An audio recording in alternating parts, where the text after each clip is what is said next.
The FBI carried out a raid on Donald Trump's residence at South Florida Golf Course Resort this week, and everyone on both sides of the political aisle have lost their minds about this event. Here are the arguments. You know, they've weaponized the DOJ, probably some truth to that, that it's going to cause such a surge in GOP interest for the midterms that anything the Democrats gained with the abortion issue is now lost because you have so many Republicans, even moderate Republicans, very angry, willing to show up at the polls. So take it from there. I see a boatload of issues here, but we could talk about this a long time. Why don't you take it from there? I don't disagree that there are obviously some political ramifications the Democrats are going to suffer from here, but I'm personally glad that this happened. Mm-hmm. And I do think, I want to throw this out there, is I don't think, everybody says this is, it's the National Archives, the documents that he had there.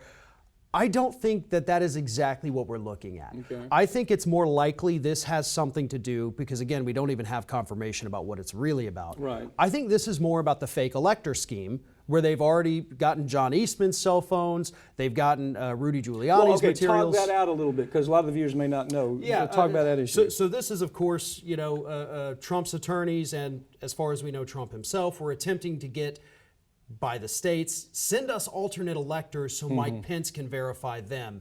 That is the one thing we know the DOJ has been investigating. They've been very aggressive with it in the last couple weeks. So for this to suddenly happen now versus the National Archive story, which came out way earlier this year, right? The timing seems to lend more to the fake elector scheme to me. That's a good point. I think you may be onto something there. The way I see this is the downside to it. We've talked about the church hearings a lot, okay?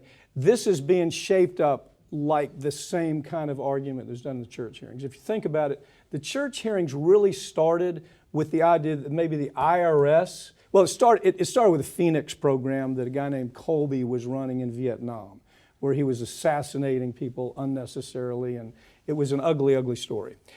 But then the sub part of it began that the IRS, they had added all these agents and they were targeting political opponents. It was part of the DOJ process. The DOJ themselves, they were targeting political opponents. They were doing things like, following journalists around. They were doing things like eavesdropping, bugging houses, bugging cars. And so it was a really ugly time in history. And I think about this is being turned into that a little bit. This is being turned into, this is going to be another example of weaponizing, you hear that term a lot, weaponizing the Department of Justice.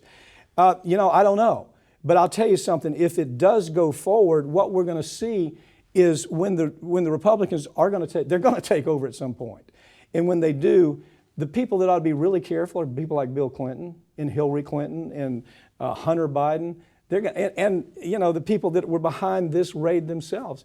It's going to be I think it's going to be a parallel to the church hearings. Well, and we do have some interesting things here too, because Christopher Wray, the director of the FBI, right. This guy Trump put up there. Yeah. So this is a Trump guy. Yeah. So far right now, we're still trying to learn a little bit more about who the judge was. I think right now it's Reinhart. Was it Reinhart? Yeah, a guy named Reinhart. Okay, he's a magistrate. Okay, so he's not a political appointee. No, at least. Well, okay. They're already starting to attack him. They're tying him up to the fact that of his wrongdoing when he represented the people that were involved with Epstein that were raping kids. I did see that. Yeah.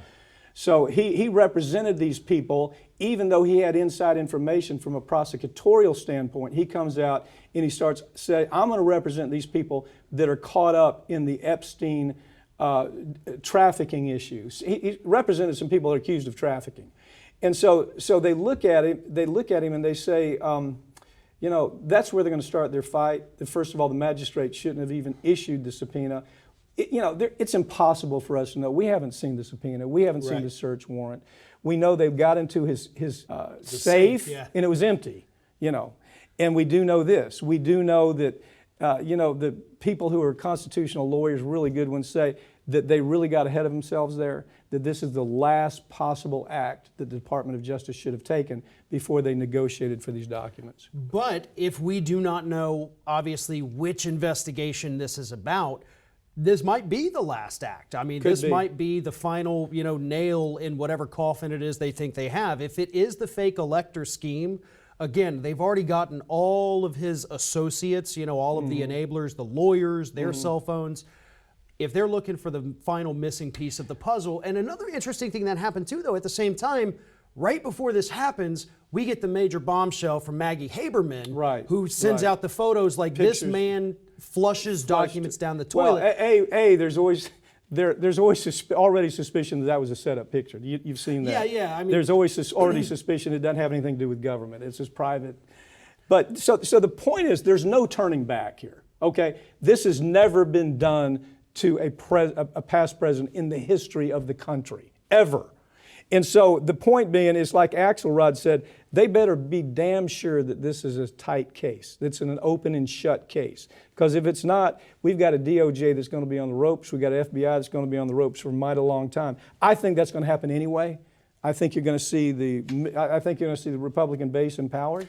And they're going to turn out in droves. Well, and man. Republicans have already told us if we take back the House, guess what? We're doing the Hunter Biden investigation, which the DOJ is already investigating Hunter Biden right now, so that is happening. Supposedly. But they've also said we're going to investigate Fauci, we're going to investigate Pelosi, we're going to investigate everything. Merrick so they can just Garland. add another one to the list now. Which I think is going to be disaster for them. I mean, Republicans are going to do the same thing the Democrats did and spend too much time investigating and not time enough legislating. Well, that's... And they're going to fall into that. It's like a trap for them. Well, and I will say, bringing up the fact that this hasn't happened to a past president before, it should have happened to George W. Bush. Absolutely. With the whole torture and all of that. We Absolutely. should have seen it back then and set that precedent. But they didn't because they didn't want that president. That's what happened there, Farron. Eric Holder was a coward as well. Yeah, Eric Holder was a coward.